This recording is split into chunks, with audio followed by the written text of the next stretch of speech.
Welcome to the Smart Business Revolution. Revolution. Revolution. Revolution. You want a revolution? You say you want a revolution? Revolution. The revolution. It's going on right now. Welcome to The Revolution, the Smart Business Revolution podcast, where we ask today's most successful entrepreneurs to share the tools and strategies they use to build relationships and connections to grow their revenue. Now, your host for The Revolution, John Corcoran.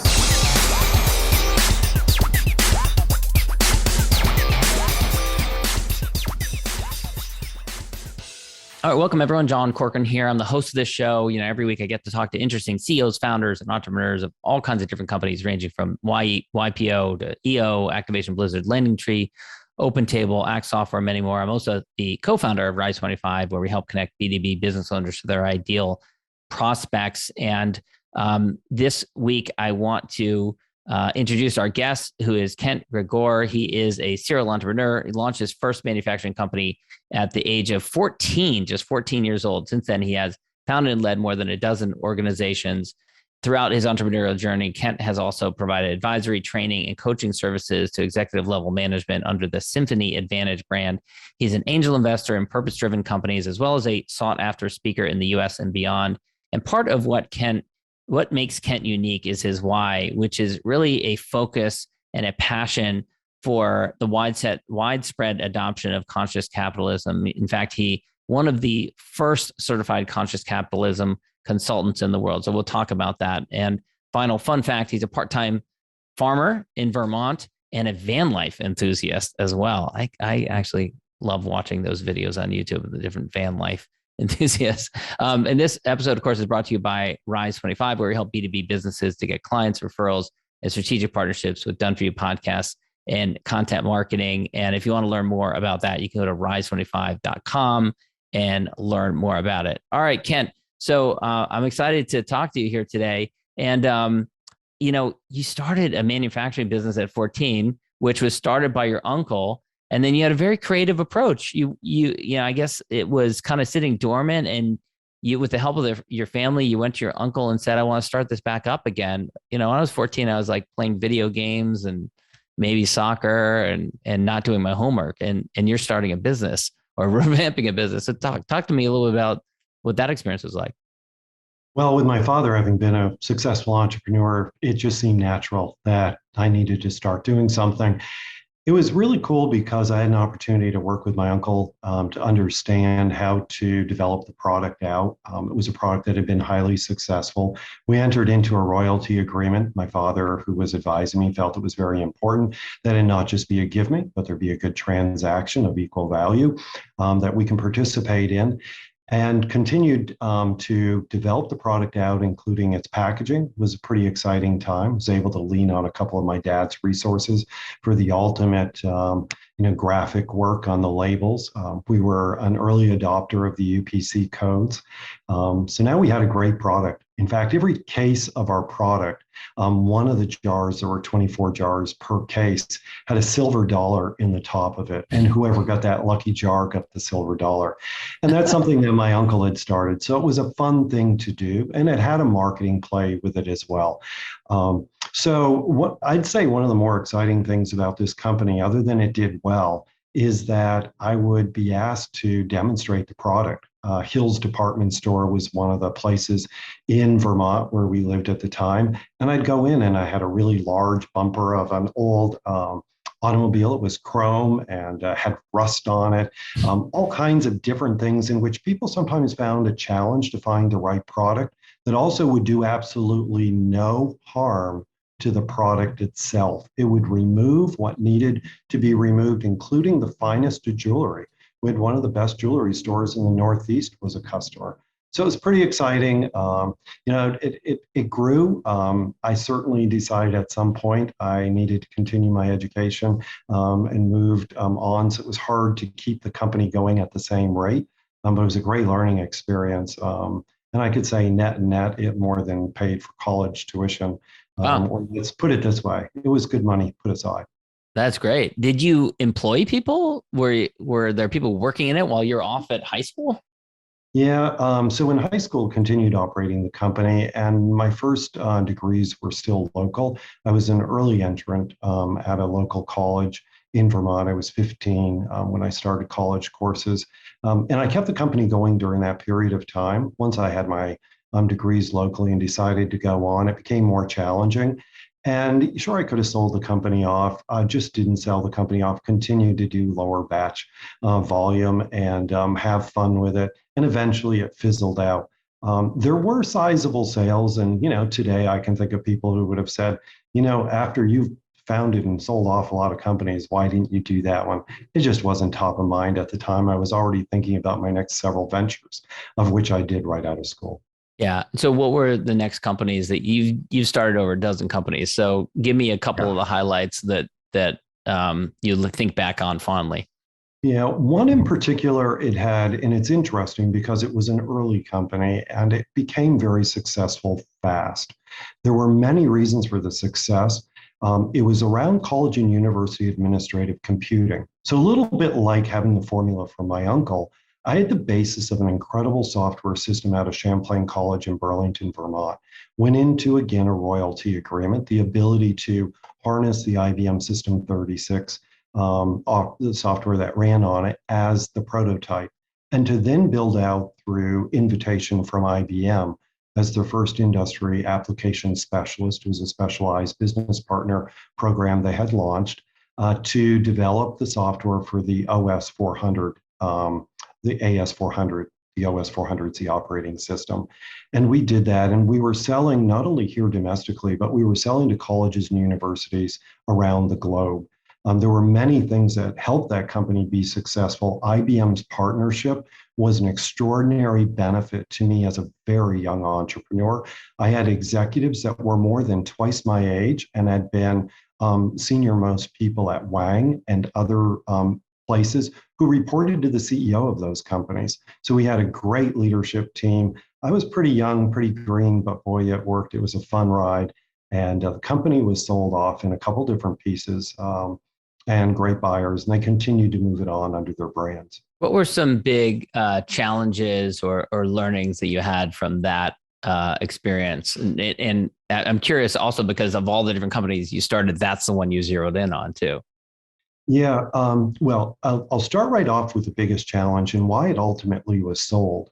I very quickly understood that there's a lot I didn't know about business. And even though I had surrounded myself by amazing people, I recognized I may have actually reached my limit, and there was some fear around losing control. In fact, I was losing control. This company was doing so well. Some customers for software, a low end was 250,000. A higher end would be well more than $1 million for the software. Large annual contracts, lots of people flying around the world, a lot happening. We needed to continue to evolve in this business. And it did grow a little bit beyond me. At points, I was able to bring it back in. I had a really strong board of directors that I chose. One of them became a mentor and still one of the people I think about very, very often. But having that strong board of directors and asking them not so much for just business advice, but much more strategic conversations that helped me as an entrepreneur deal with the fact that I was very young, running a very fast-paced, large company, and working directly with some pretty senior level executives at IBM. We became showcased. So there was one of my neighbors was actually on the board of IBM, was also one of the most senior level executives at IBM, but that's not how my relationship with them evolved. That was later on. Jim was his first name, Picciano. He was really, really helpful to me also. So many people liked the story. They jumped in, and IBM needed a good success story around the AS400, and we happened to be in education, a space that the AS400 was designed for.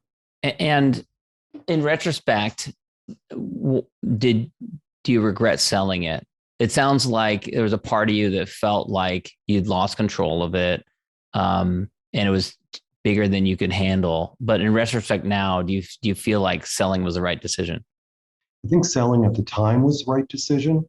Today I look back on it and I clearly understand where some of those gaps were. And if I had reached out and perhaps had more formal coaching from somebody in a more disciplined way and had more outside advice beyond board of directors and advisors and people who, had a stake in my success. Sometimes I think it's a good idea to use people who don't always have a stake in your success. Well, you want the stake in your success, but they don't have a stake in it as well. Like they're not in it for the money also. Yeah. Get that real advice that no holds barred is what I wanted to say Right. earlier. Right. And of course, you're active in Entrepreneurs Organization, which is an amazing organization that I'm involved in as well.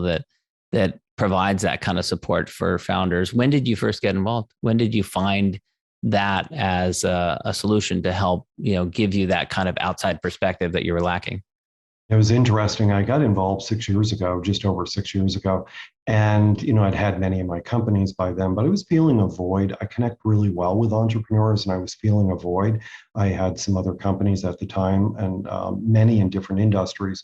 One of the ones in particular was a small manufacturing company. It had been a client and took that company over. And I was looking for a place to go and have a different kind of conversation. And I will say that I mostly joined to make a connection with entrepreneurs and develop as a person more fully as an entrepreneur. So that was really what my quest was.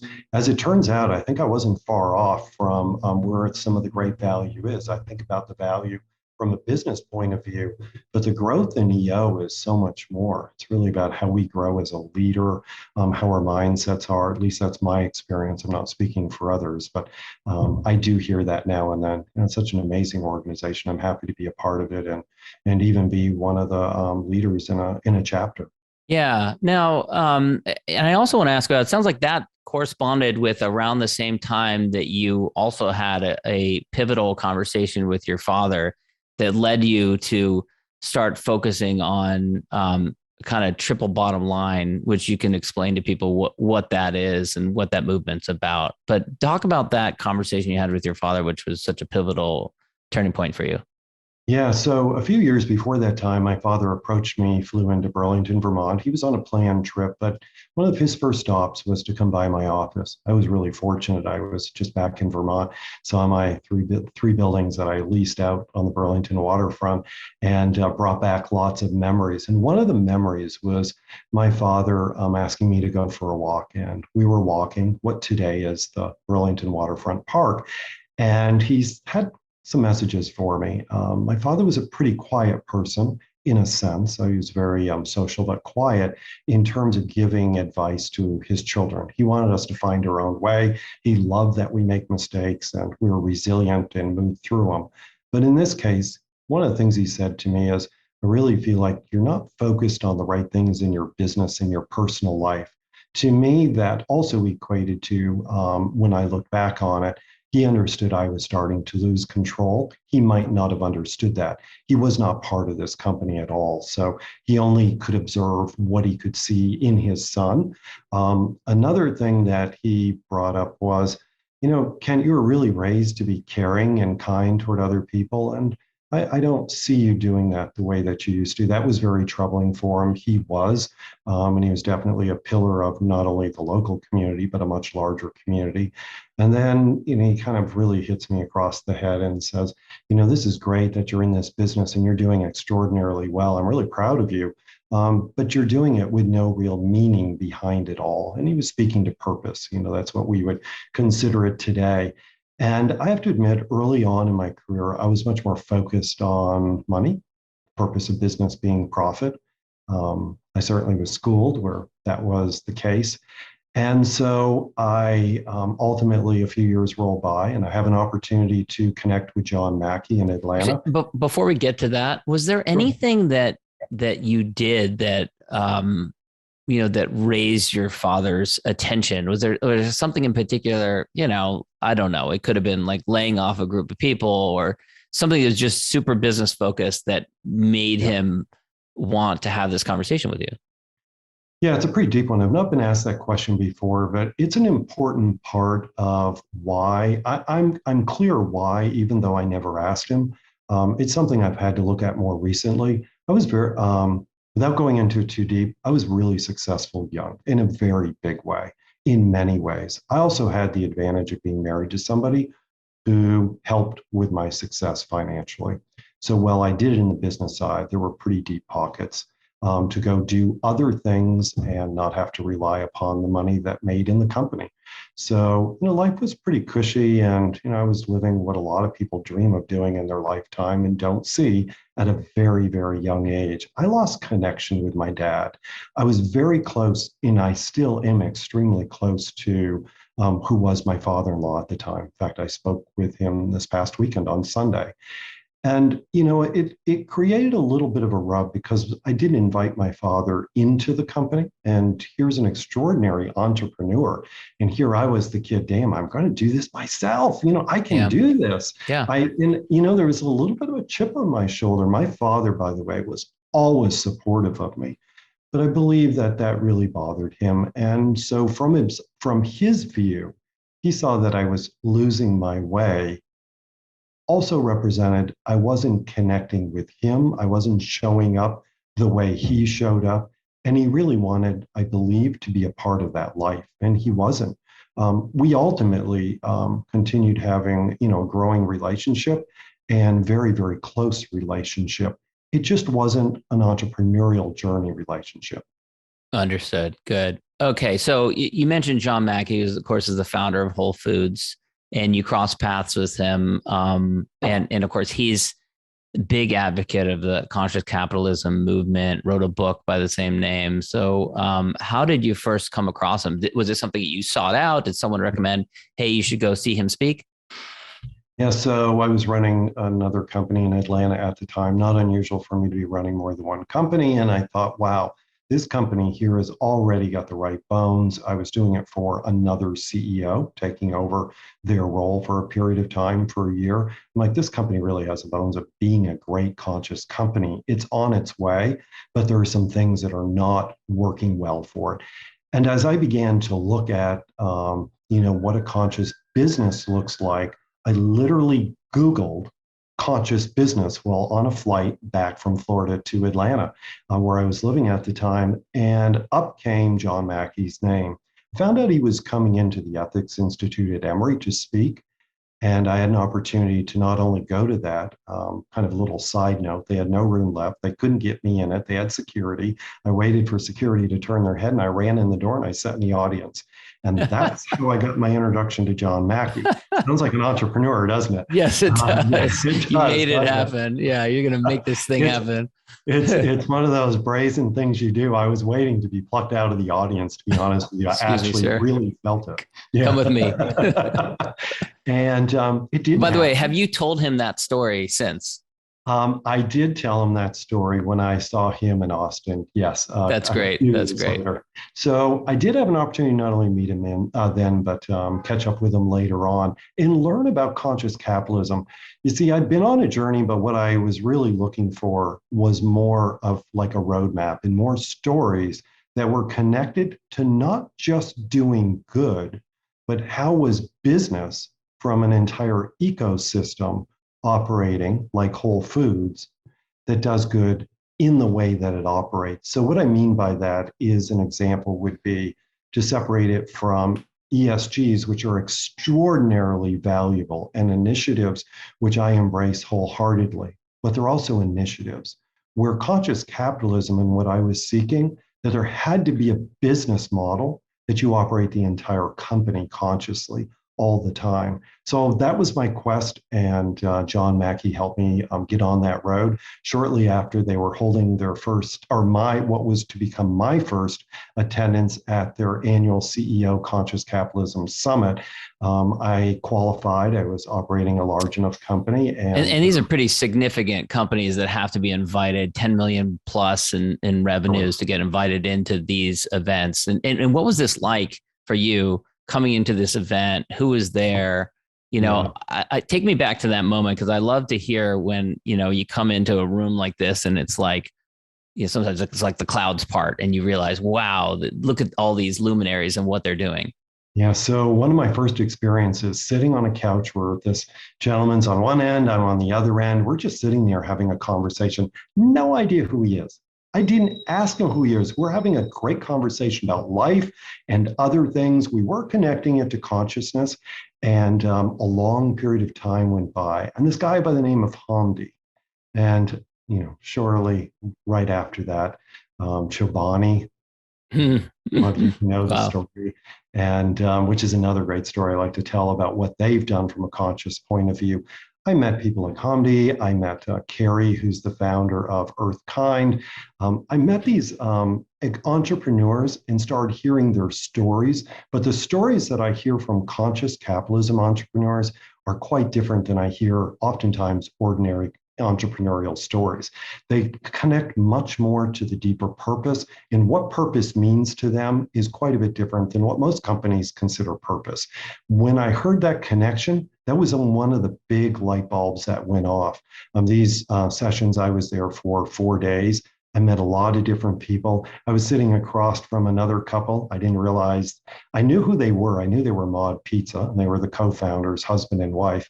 And while I'm talking to them, enjoying the conversation, they're the next guest speakers. My whole event there was like, I constantly am sitting next to people who are like the people who are going up on stage and talking about their story and the impact that they've had towards society, and the environment is just extraordinary. And they're doing it through an operating model, not just choosing to do an initiative off the side, but how they're running their business. And I have to tell you, that was just a big breakthrough for me. And it's what I was looking for. So tell me, so what businesses were you in at the time? Were they consumer product type of businesses or different? Well, one was a manufacturing company. Okay. Another, at that time, I was the one that I was leading for another CEO for a year. That particular company was Live Answering, and had been around for a number of years. And again, both those companies were, doing really well. There were some fun things happening, of course, business challenges, but fun things happening. And the ability to be able to not only bring more conscious principles back to those companies, but also had a number of clients that I worked with.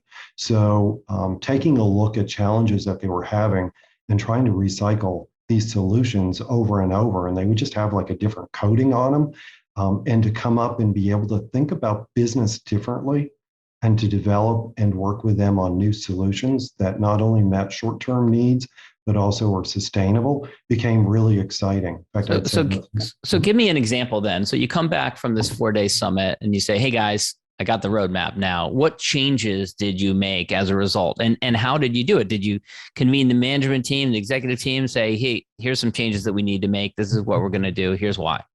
Yeah. In the company that I was running for someone else, what I did there was actually work more from the bottom up. The top was aware, but they really weren't given. I didn't ask them to buy into it. I literally started with the floor. I wanted the people on the floor to understand and begin to explore with me what it would look like if we were truly operating as a conscious capitalism company. That exploration was really exciting. One of the things that they noticed, and it was a big breakthrough early on, some had been doing research and understood that what culture is and they had a good culture, but there was a new understanding of what culture is and how it's there to potentially support employees in thriving in their life. And that care in a culture is independent of performance. In fact, it's irrelevant to performance. Those are some of the early breakthroughs in working with that group. And when you can work from the bottom up, which is not typical, I wouldn't necessarily advise a company to do that. It's the approach I used because I was in an interesting position. Not only was I running the company as this most senior person for the owners, but I was also an advisor to this company for 2 years prior to being asked to be in that role. So, I wanted to use a little bit of that muscle of trying things differently. I really like the different, but I do think if you don't have the buy-in and the consciousness around leadership at the top, you can fail quickly. So talk to me about, conscious capitalism has these 4 pillars: higher purpose, stakeholder capitalism, conscious leadership, and caring culture. And you work with clients, companies that want to adopt conscious capitalism as a model for them. Which of those 4 areas do they struggle with the most? Which one do you find you need to help them with most aggressively? Well, I'd say the one that's most challenging for many is conscious leadership. You would think that might be easy, but that's really challenging, and it Well, just that never that is. makes sense, right? Because that's about changing oneself, right? It is challenging. It's a lifelong quest. It doesn't end, and it is a lot of learning. It's not necessarily academic learning. It's a lot of self-reflection, a lot of self-assessment. Coaching can be particularly helpful in that journey. And then from there, it really depends on where the company is. So traditionally, a company is going to say, "Ken, I'm interested in learning more about conscious capitalism," or they know something about it. They're having some business challenges, and or there could be some opportunities they're not quite sure how to pursue yet, and they want to look at their entire ecosystem. In some situations, we might begin with stakeholder management. It may be where we need to begin. We can begin in that area and work with the entire ecosystem, but we're ultimately going to have to work on a higher purpose. So then we go back to higher purpose. In the stakeholder, it sets up the two others, and that sets us up for caring culture because employees are a stakeholder as well as investors. So we start looking at those overall, and that's an important piece.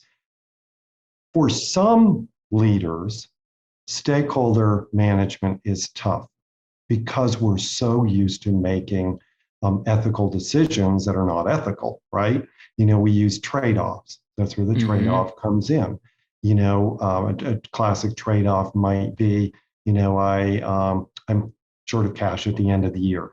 Do I pay my employees their bonus, or do I do something for them, or do I pay my suppliers on time?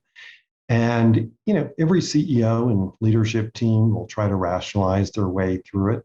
What they have to really ask is, what are they each looking for? And then go to their stakeholders. In that case, classic example might be go to your suppliers first, not just the suppliers you owe money to, but actually go to the supplier group that you rely upon to help keep you abreast of what's going on from their point of view and to help bring you the strategy that's needed to continue to grow your company.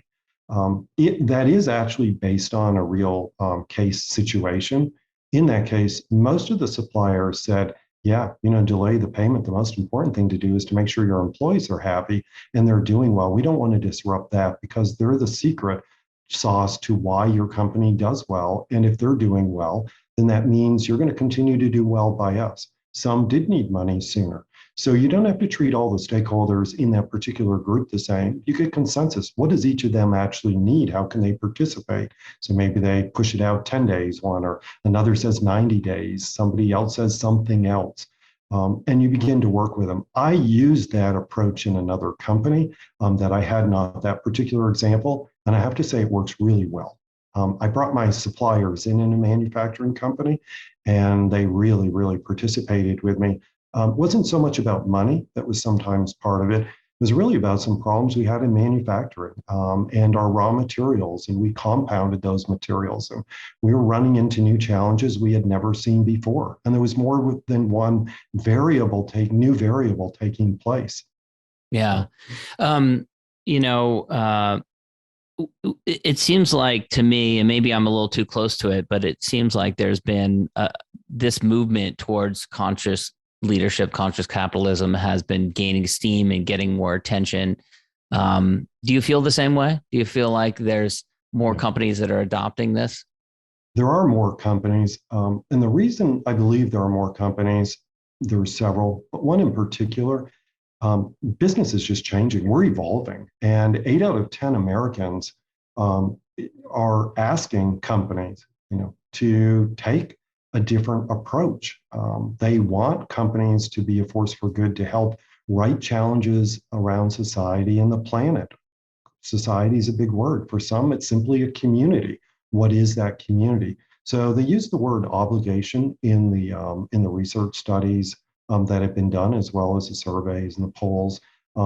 Yeah, 8 out of 10 Americans believe that business has an obligation to address them, and that, as it turns out, business is, human ingenuity is so powerful that business has the opportunity to do that. More leaders are finding, wow, now I can have really deep purpose. I can really leave a legacy. I can do things in a new way.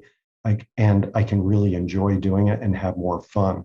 This notion of win lose, we've all used for many, many years. I shouldn't say all, but many of us, especially in the past, 30, 40 years, have talked about the BHAGs, and BHAGs are good. They give us some guidance. But at the same time, it's like crush Adidas, Nike's crush Adidas.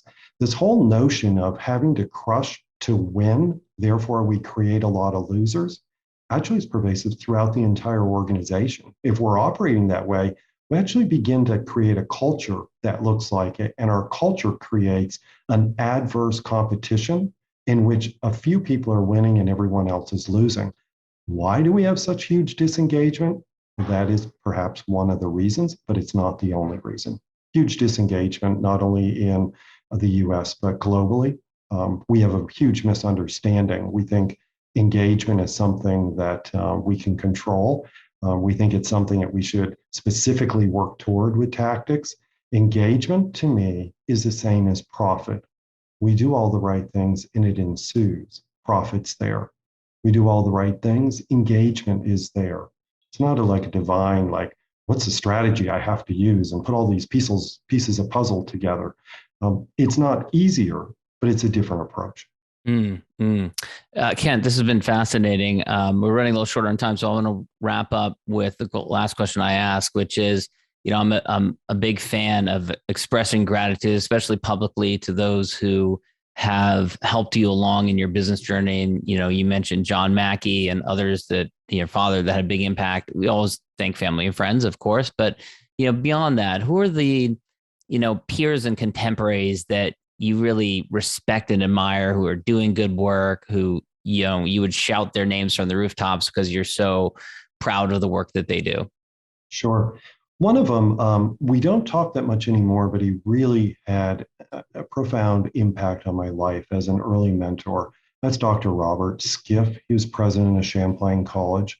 He was an entrepreneur as well. And in the spirit of Champlain College as an entrepreneur, and why that university, founded in the 1800s under his leadership, did so extraordinary. While I was having challenges as a young person, he was one that I could really go to and begin to work through them, even though I felt I lost some sense of control. He was there, and he continued to support me in many, many different ways. There have been a number of individuals over the course of the years. Another one was Willard Jackson. He continues to this day. Periodically, I'll reach out to him. What I really liked about Willard Jackson is his stewardship toward property. He didn't consider he owns a lot of land, a lot of very valuable property, and conservationist, very much a capitalist, but he was always extremely thoughtful, and he made decisions looking at the long term and making sure that stakeholders were benefiting. That's pretty extraordinary considering he was one of the most senior partners for many years of the oldest investment counsel firm in the United States. Came from a financial background, but if you'd met Will Jackson or meet him, you would see a story and understand why he did so extraordinarily well. And in that has always been a mentor to me. Both of those individuals, whether I'm talking to them or not, or now my father, who's no longer here, they speak to me in different ways. Sure. What they said were very, very wise words and have helped me in my path. Who in the conscious capitalism community is doing good work that you respect and admire? Yeah, one of the persons I respect and admire a lot is Nathan Havey.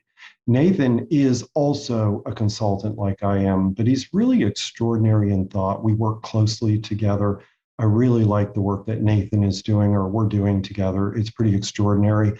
I mentioned Hamdi of Chobani, extraordinary individual. Another one would be Carrie with Earthkind, the founder. She has a story that's amazing, and I try to find now and then places for her to tell her story. It goes beyond grit and resilience and extraordinary success in creating a blue zone. She actually created, her own code out there, a blue zone, by being friendly toward insects while still making sure insects are not the problem for us as humans. And it's not just insects, it's mice and other things. So there's a number of people within the community. I rarely ever meet anybody in conscious capitalism I don't admire, and I learn from them. It's a very kind group, very an interesting group. And I like the fact that I can pick up the phone and call them and converse. I mean, Carrie took my phone call, and, that's just whatever's going on in her life. And, it's always like a yes, I'm excited to hear from you. Conscious capitalists are very excited to receive any communication, whether it be an email, a phone call. We're kind of yes people. We approach it from a mindset that everything is really beautiful and amazing, and there's something to be learned. Kent, it's such a pleasure talking to you. Where can people go to learn more about you and the work that you do? Sure. Well, I'm definitely on different social channels. It's Kent G at symphonyadvantage.com is my email address. Symphonyadvantage.com being the website, SYMPHONY, the word advantage, ADVANTAGE.com. And certainly you can reach me through our website. I always enjoy conversations to help people continue to elevate their understanding of conscious business. And that's what I invite. I'm a speaker on behalf of the movement, as well as my own organization, and the opportunity to share and give and help people on their path of continued learning, and the ability to potentially think different about business is a great pleasure. And thanks so much. Thank you very much, John. Thank you for listening to the Smart Business Revolution podcast with John Corcoran. Find out more at smartbusinessrevolution.com. And while you're there, sign up for our email list and join the revolution. Revolution. And be listening for the next episode of the Smart Business Revolution podcast.